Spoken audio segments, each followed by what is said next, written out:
A lot of people have been asking for Glenn Danzig and Samhain related stories. And I have a really cool Samhain story. If you're a fan of the Misfits or Glenn Danzig or Samhain, you're going to like this. And they also pronounce Samhain differently, my friends. It's really not the correct pronunciation. Sa-ven or Sa-wen is how it's really pronounced. But for all intents and purposes, most people call the band Samhain. And we're going back to the 1980s, man. I was a teenager, and basically I was also promoting concerts from like 83, 84, 85, 86. Through about 88, I was promoting punk rock shows of various degrees. Along the line, I would book bands. For instance, the band Toxic Reasons. They would come through town and they would say, hey man, we've got some calling numbers, which were basically borrowed credit card, calling card numbers, borrowed, I use that term lightly, that all the touring punk rock bands used to trade back in the day. It was a huge deal. Everywhere we'd go, like if we were touring or out of state, people would say, hey man, you got any calling numbers? We're on tour. Or if they came through our town, they would give us numbers, which means I could walk up to the local pay telephone. Yep, back in the old days, you could walk up to this thing that was shaped like an upside down rectangle, and you stepped inside and you made a phone call. And if you had the correct numbers, you could just dial a code, and then you dial the phone number and it puts you right through to that person.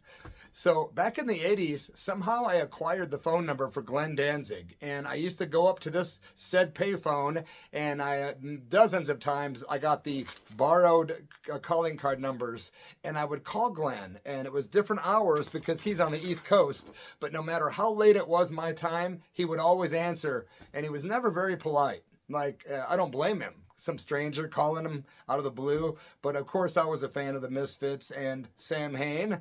And I remember calling Glenn several times, and he'd be like, who is this? Just super gruff. And I'd be like, hey, it's Bloody Mess from Peoria, Illinois. He'd be like, hey, what's up, man? And yeah, he was cool enough.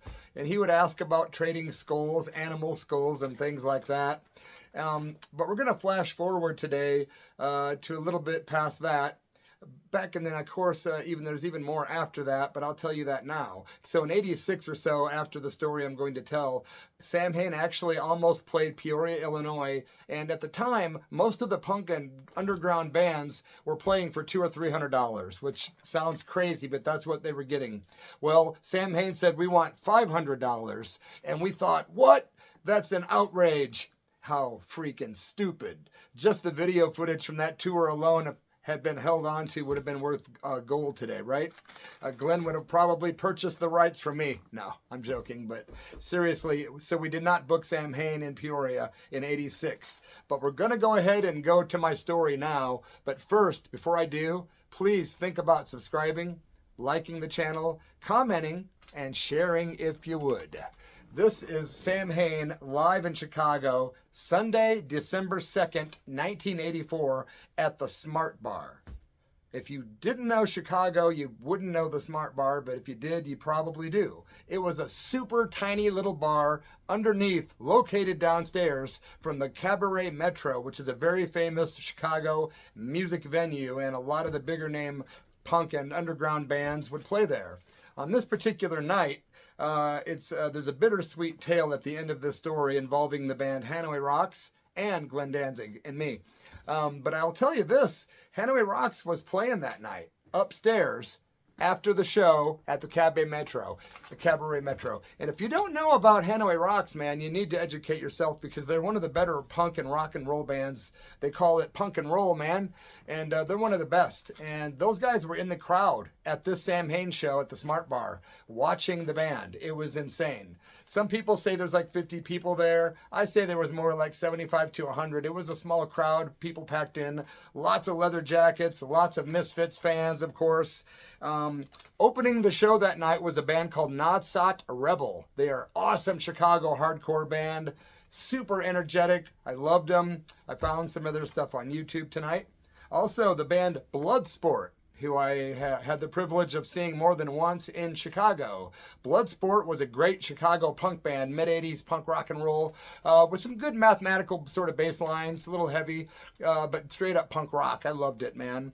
And I went to the show with my friend James Laritzen, and I can't remember who else. Was it you, Brian Watt? I don't remember, man. But I know James Laritzen is subscribed to this channel, and he was with me. We had a blast driving up there, man, smoking ourselves silly. And we got to the club, watched the band. Next thing you know, man, Samhain hits the stage. And oh my Lord, man, it was awesome. It was really cool. We didn't expect what we got. There was no stage. The band was set up right there on the floor. We're all right there in front of them. It was very intense because after the Misfits broke up in '83, Glenn Danzig formed this really cool little powerhouse called Samhain or Samhain. And Eerie was on the bass from the band Rosemary's Babies out of Lodi, New Jersey. They had some rather interesting song titles back in the day and a great 7-inch record. Also, the night that I saw them, Damien was on guitar and Steve Zing on the drums. It was really cool. It was called the Season of the Dead Tour. And these guys were just ferocious. It was just amazing. It's no surprise that Glenn went on to bigger and better things. And all I can say is much respect to those guys because they were a freaking killer, man. I mean, the drumming, Steve Zing, I remember, was just amazing, very powerful. During parts, Eerie was just almost like the bass sounds he was emanating out of that bass guitar were almost Munster-like, as in Herman Munster. Crazy stuff, man. Eerie had skulls strapped to either side of his arms right here, and he had this vampire kind of haircut. Looked super bizarre. Everyone was like, yeah, look at Eerie what a trip. He was wild looking, man. He's wild looking now, but in a totally different sort of way. It was great. Glenn had this furry, like, vest sort of thing on. It was really cool. He almost looked cavemanish in a vampire sort of way.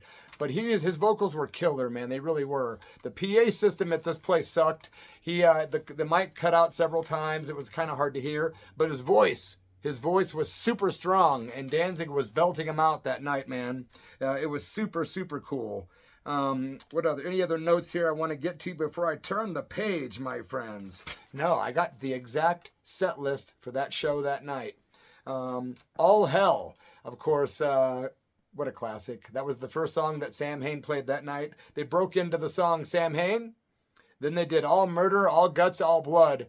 And let me tell you, there was not a song these guys did that night that it wasn't a total and utter sing-along, just like an old school Misfits show. It was awesome. The energy was super killer in that room, man. That's why it's hard to kind of figure out how many people were really there, because in my mind, it's probably bigger than it is. But I gotta say, the recording is on YouTube on my other channel, The Church of Rock, all one word, The Church of Rock. The entire show is recorded and on my channel. So then they went into a song called Macabre, and the mic was cutting out before this song, and they had to do a sound check for about 3 or 4 minutes. It was kind of annoying. But then they got right back into doing Macabre, into an oldie, according to Danzig at the time. Die, Die, My Darling. And boy, was the crowd erupting during that Misfits classic. Then they went into The Shift, followed by Halloween 2, which was spooky and heavy. The bass guitar during that was really memorable. And when I listened to that recording earlier from my other YouTube channel, it was killer to hear Eerie emanating those sounds. Like I said, it was thunderous, creepy, and vampiric.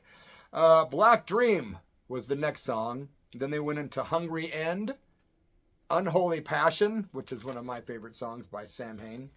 Horror Biz, which is a different version of the Misfits Horror Business, Too Much Horror Business. But it was a great version, man. Of course, He Who Cannot Be Named, which was another really energetic one at the very end of the show, because it was getting towards the end. We knew it.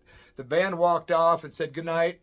Glenn didn't say very much at all during the show, like 4 or 5 words, to the crowd, which is fine, because he delivered musically, and that's what he was there to do, right?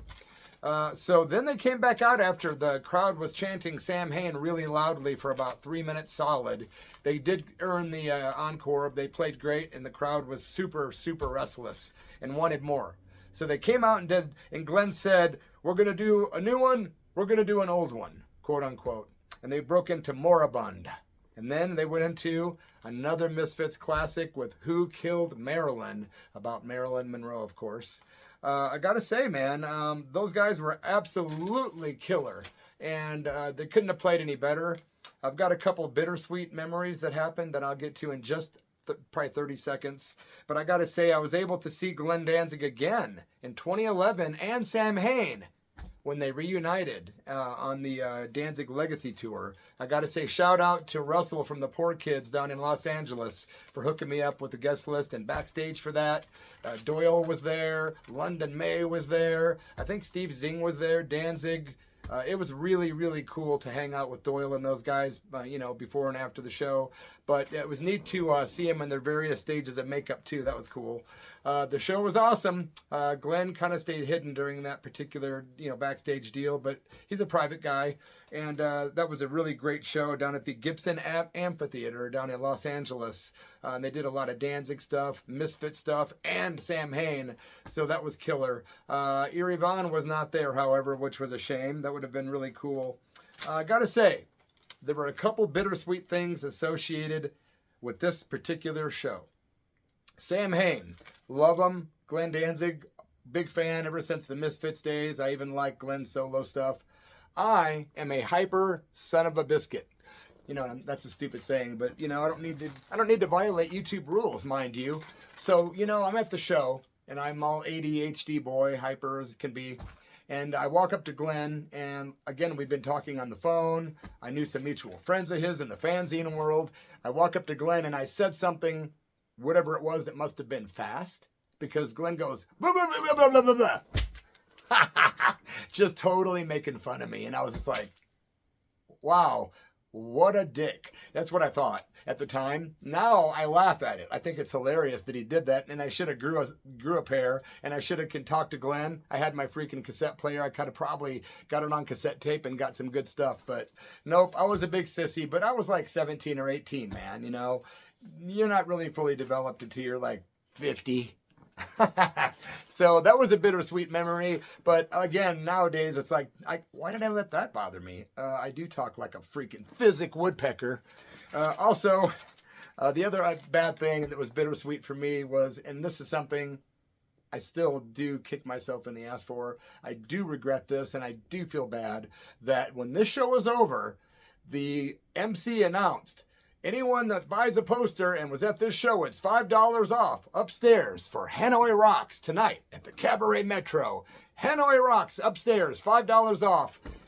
And we sat there and deliberated for a few minutes, and we decided to go hang out and do different things in Chicago.